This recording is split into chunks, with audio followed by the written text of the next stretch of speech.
doing a little machine work. Thought I'd give you guys a bit of a walk through and walk around. Kind of got spurred into doing this after watching all Jeremy's Pontiac Le Mans videos last Friday. So, first off, I've already touched off the tools, done the fixture offsets, all the stuff that would take 20 minutes and bore you to death. But, quick little thing, tools I'm using are a G-drill over here, a 3-inch shell mill 5 insert right here, 1/2-inch carbide 3 flute end mill, and a 5/16 inch carbide 3 flute end mill.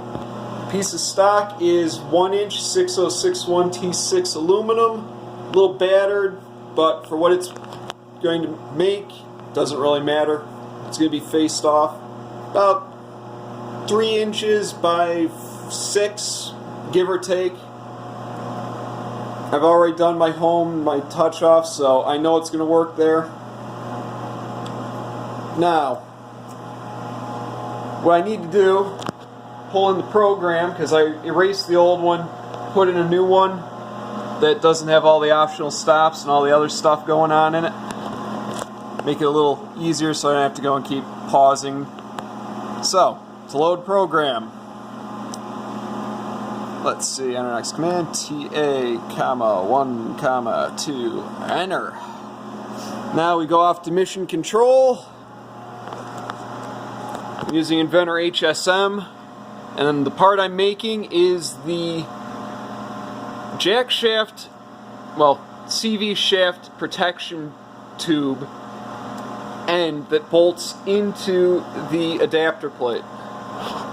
As you can see, I've got the jackshaft brace I've already machined. I have the piece of aluminum pipe that goes over it to protect the drive shaft and protect anything from getting wrapped up in it. Goes over, slides on. Eventually this will be welded up. One of my friends is a professional welder, so he's going to hopefully help me out with that. If not, I'm going to get stuck doing it myself, but we shall see. It's a little oversized, still needs to get cut down to final length, but I can't really do that until I get that other piece done so I can do some test fitting. Now, over here, this is where that piece is going to end up mating to. I still have to tap the holes, but I'll get to that. I didn't have my tap block handy. Haven't verified the machine's rigid tap function works properly yet, so I didn't want to go and mess with it when I made the adapter plate. But, if you look up through here, I can give you the bird's eye, well, snail's eye view, or short midget, pygmy, poodle view, whatever you care to say about it. That's pretty much up along here, pops in there, slides together, gets welded up, finish welded later on, and we'll go from there. So, machine's wait and wants something to go and run. So right here I've got the program already post-processed all through. So I hit send. There we go, successfully sent. Okay, tape input terminated, next command requested. So, next thing I have to do is I was hovering 2 inches off of my theoretical stock point when I was doing all of my test runs earlier. So I have to go and change that. So that's back to offsets, to modify value for fixture offset 10.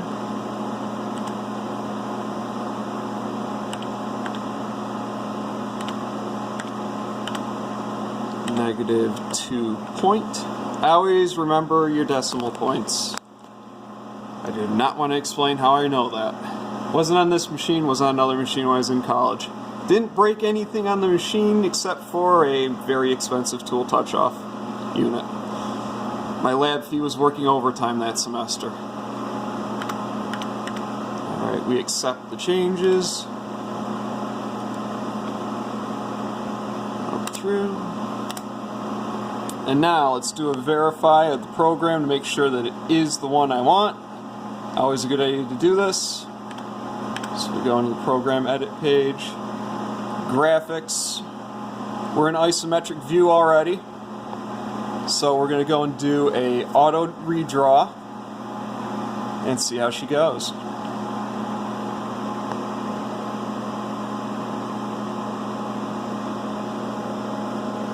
It's a little hard to see because of the glare on the CRT screen, but that is our part.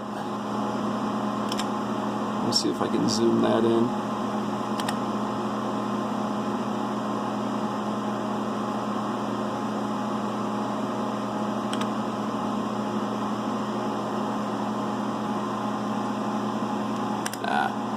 Not really good with the zoom on this machine. Very, very old. Well, not very, very old. Old enough to go and have some quirks to her. So. Alright. I did clean the windows off for this video. It's going to be about 4 minutes of machining. And I apologize for the hum in the background. That is the phase converter. Don't have 3-phase power down at the shop. Thank you, National Grid, for making it extremely expensive for home game people to have 3-phase power. So, alright. One thing I like to do before I run is I hit coolant on, just so I can go and get that little spurt out of there. And I just leave it run. It'll come on when it needs to, if it needs to, so I don't have to worry about it.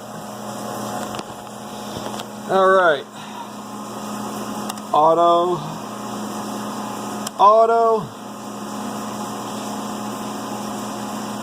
and we wait.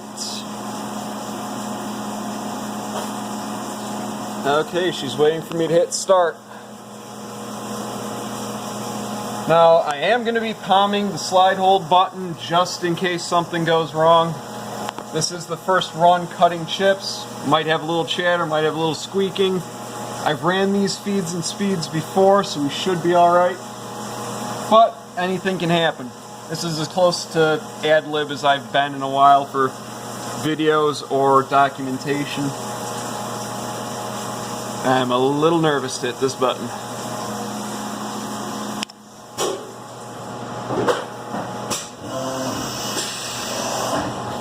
Alright. Here comes the shell mill for the facing operation.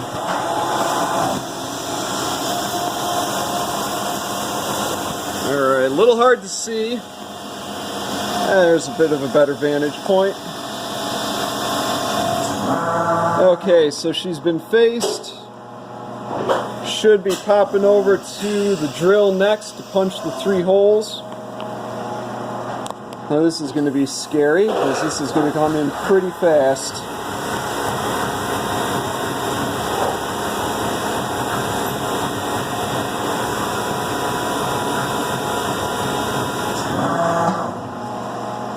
Alright, that actually came out pretty good, it looks. Now we come in with the 5/16 end mill to do the counter bore for the socket head cap screws. And we'll see how she goes.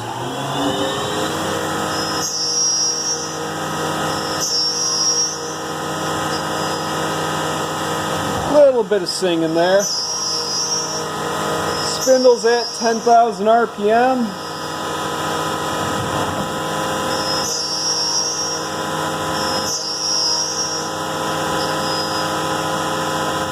There's 3 counter bores done. Little bit of fuzz on the end mill if you can see it.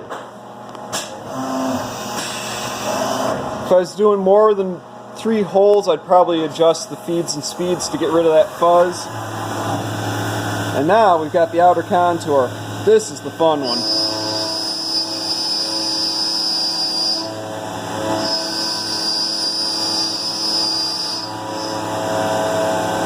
Oh, thank goodness, it's actually cutting right. I was a little scared that I'll wad up or go and have something go wrong.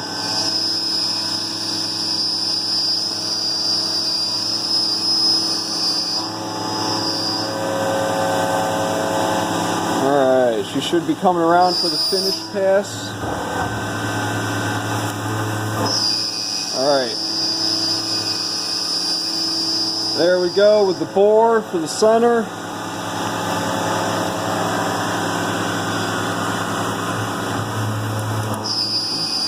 Pretty deep on that. Little bit of singing. No bent end mill yet. Well, shattered end mill.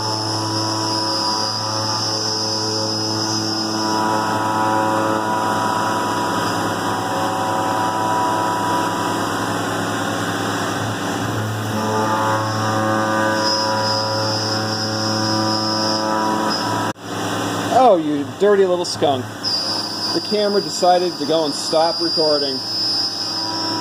Missed about 30 seconds, if that. Okay, so there's the outside lip edge. That's where the pipe's going to end up going and sliding into.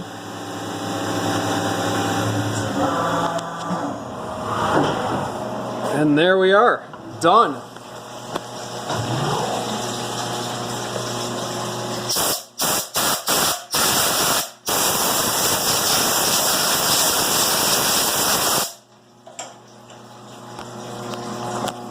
Not too shabby, if I might say so myself. Now to see if the pipe fits.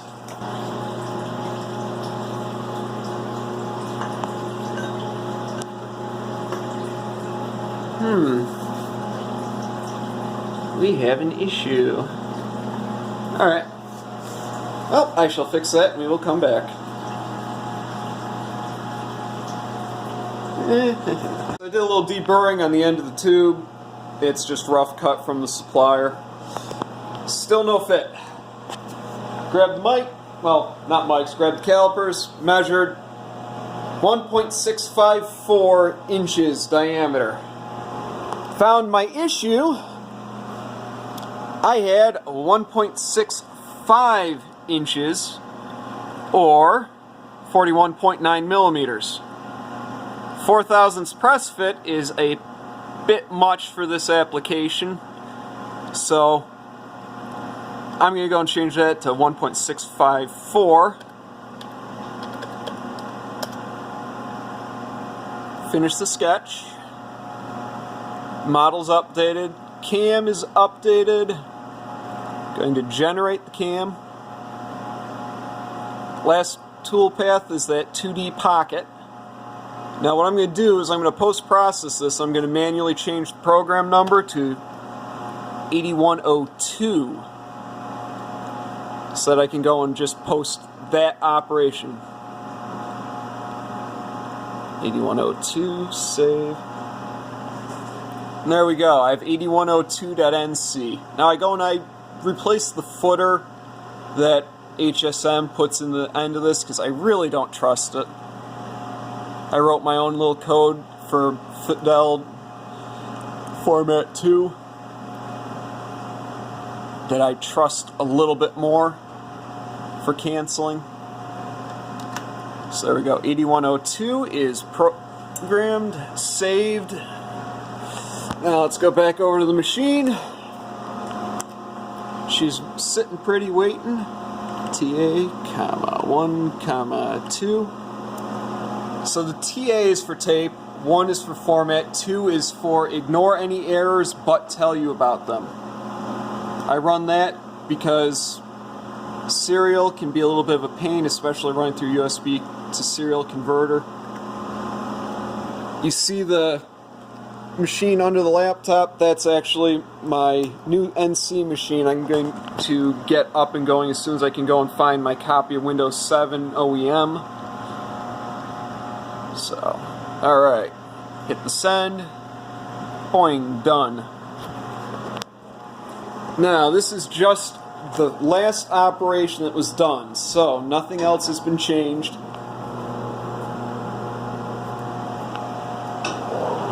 Program's loaded in memory. I pretty much trust it because I didn't change anything substantial.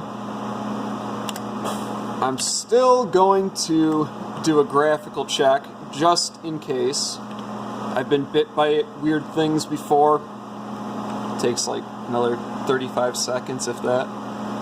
And there we go. I really need to go and find out how to use that zoom better.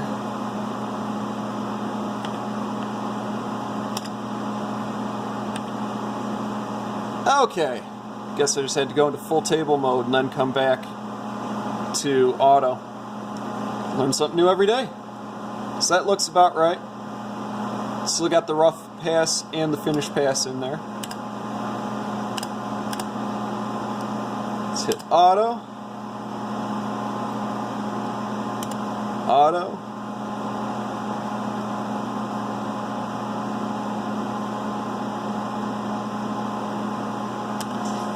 Coolant on just for sanity. Alright. And start button.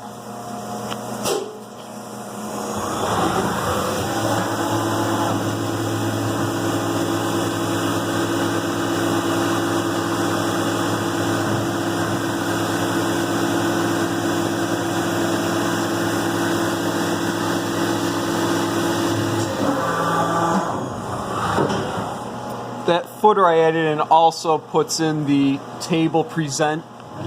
Basically just goes and brings it to Y9.7X0. Little thing I learned while in college, because who wants to go and be craning over the machine?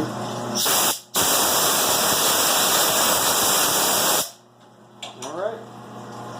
Where'd I put that?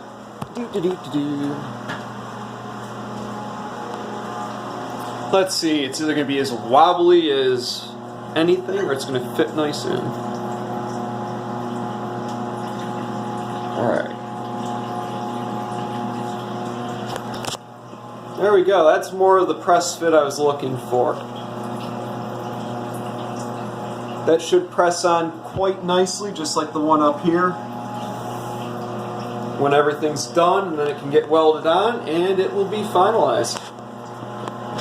I still have to go and take this whole section, mill off the edge and the waste over here, put it in the lathe at home, and then go and turn the other spigot on the other end. But that's something for another day. Have fun, everyone. Say in for a penny, in for a pound. And that's currency. A lot of people seem to think that pound means pound of flour, pound of wheat, pound of something like weight measure. No, it's from the old British currency system. The more you know. So, put a little bounding box around this. Did a 2D pocket contour. Basically just copied the same thing. This is going to be about 2 minutes of machining, but it'll get rid of all that nasty crapula that's floating around the sides. So that's already been post-processed. A big old 40-something K of code. Actually, no, it looks like it's 9.2K. Alright. Must be I changed something. I could have swore it was 43K before. But that's already been tossed into the machine. Just have to call it up. So that is waiting. I did go and run another program. I punched the drill holes all the way through because I forgot to. I had them down so they were just proper depth for the part, 1/2 inch down. It's a good idea if you can go and do it to go through anyways for chip clearance and just for ease of checking that your fasteners fit before you go and take it out of the vise and lose your datum. So, continuing on with the lesson, we're going to go to memory, program library, display program, switch program to 8104. And there we are. That's jackshaft brace end contour because I never changed the comment.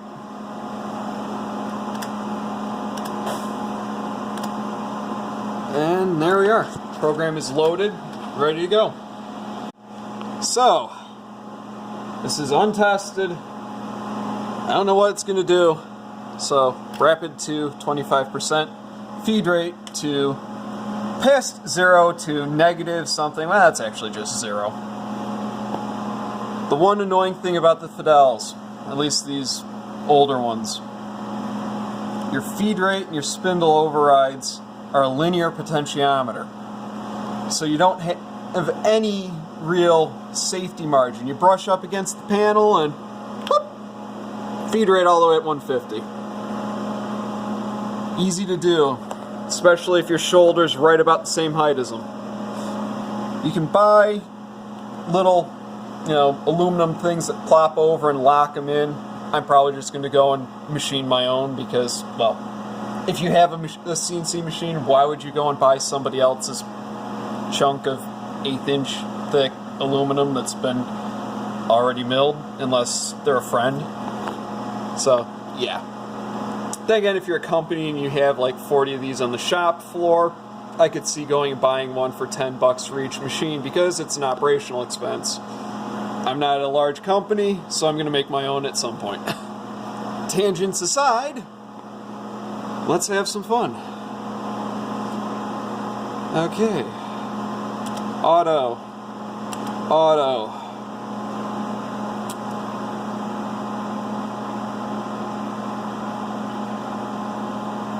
Oh wait, 8104 was the drill. Doo-doo-doo. And that's why it pays to read the comments, folks. Don't trust your brain.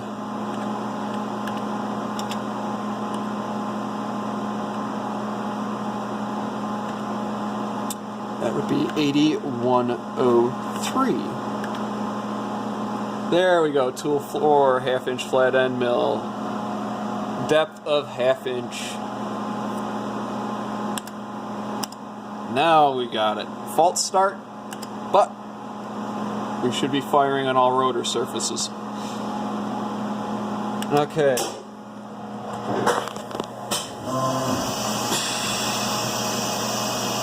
And I just bopped it down to 50% feed. Now,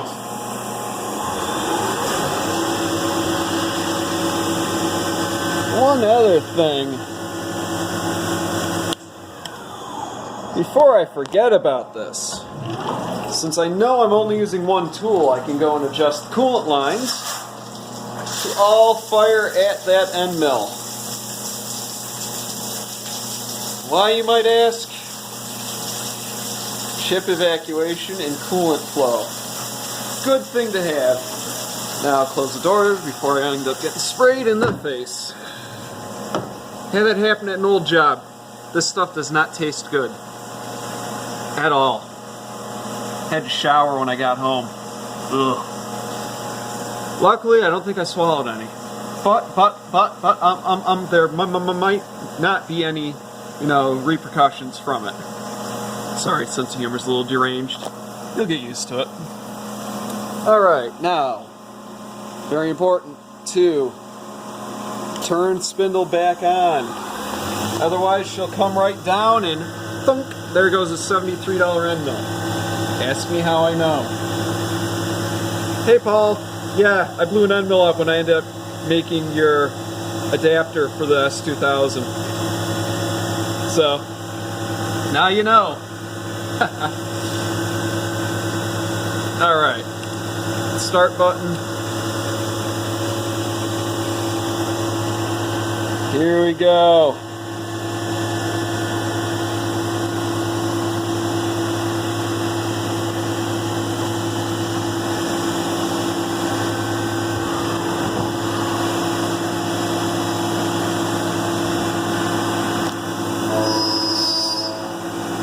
First cut.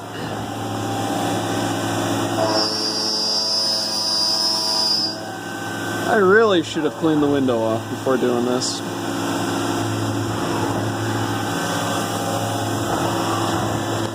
We catch that on an upwards retract and slide hold it so you guys can actually see what the heck's going on. I'll be right back. A little bit cleaner. Apparently, if you Rain-X the inside of these and you let it sit, do another coat, maybe 2-3 coats of Rain-X, the coolant doesn't stick to it. I don't know if that's true or not, A few people that are in the business have told me it works. I'm skeptical. I kind of think you'd need to go and do that right when the window's brand new, but I digress. So, spindle on. We're still in slide hold. Coolant on. Run it 68.75 right now. And let's get her out of slide hold.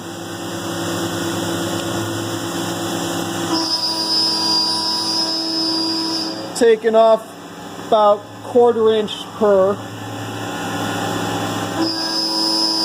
So there's quite a bit of engagement on that tool, but she's taking it like a champ.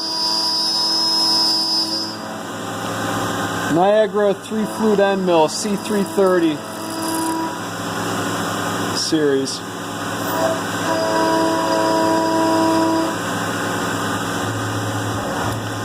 Okay.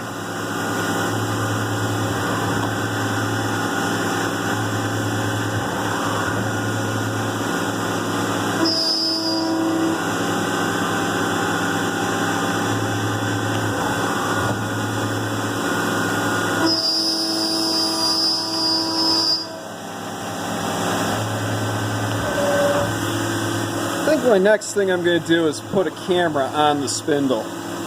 Well, those little USB endoscopic ones. Then again, I wouldn't be able to go and film in anything really good. They're like 2 megapixel max. Or I'll find a 4K GoPro knockoff. That would be fun.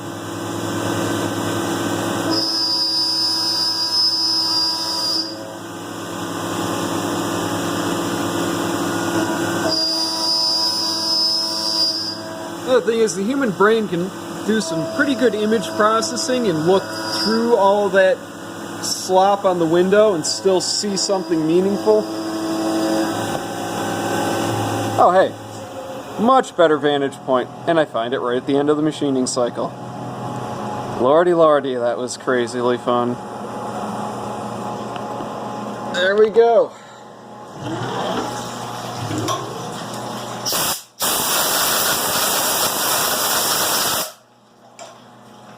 Alright. And there we are. Skating about 1/8 inch over the vice jaws. Still gives me the willies thinking about it.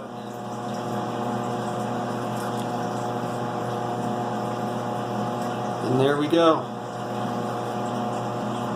Nice and ready to turn.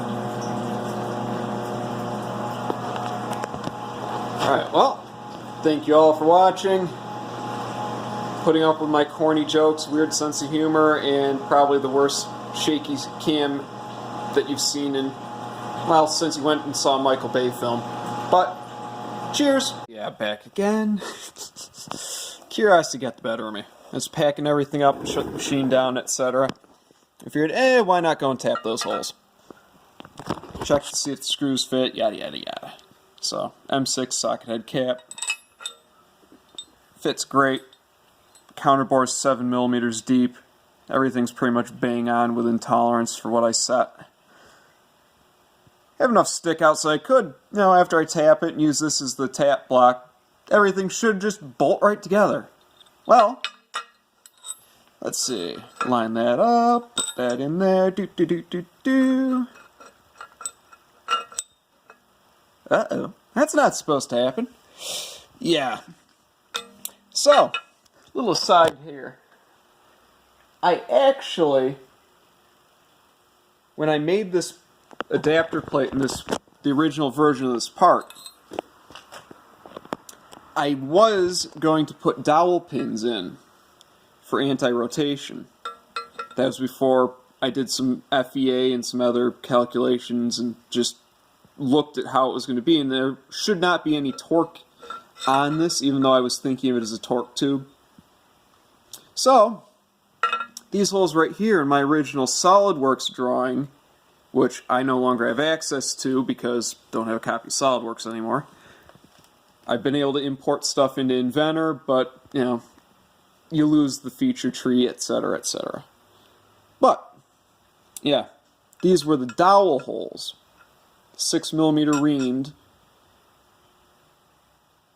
to press in the dowels. On this little bugger right here,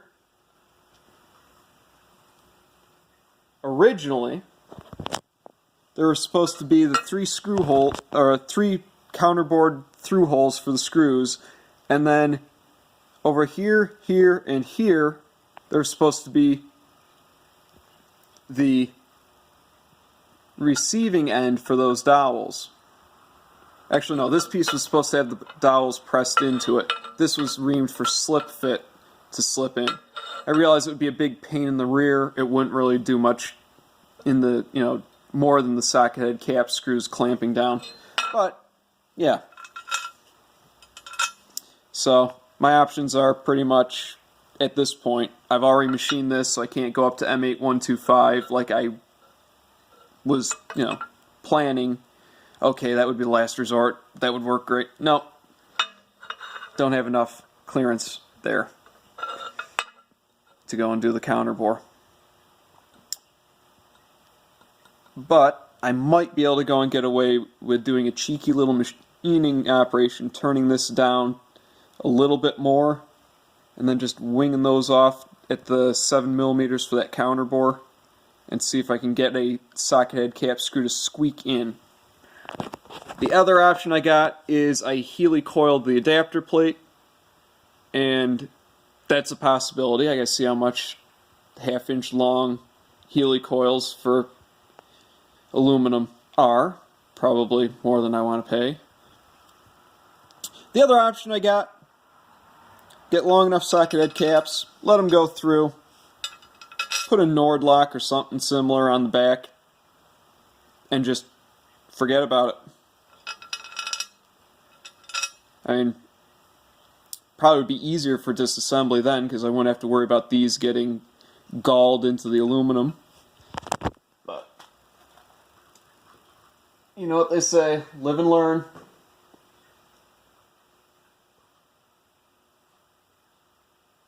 So,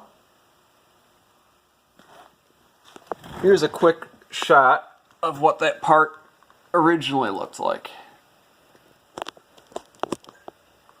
when it was modeled. Now, I did the change for this today when I ended up going and took those holes right there, those little ones, and did a, oh come on, no, it doesn't want to do it. Did a suppress feature. Did an extruded cut, put a fillet on there, and there you go. So, kind of shot myself in the foot a little bit there, but back when I made the adapter plate, I reamed the holes. I didn't punch the holes for the screws. So, again, a live and learn situation. Anyways, I really need to get back home. Morning comes early. Have fun.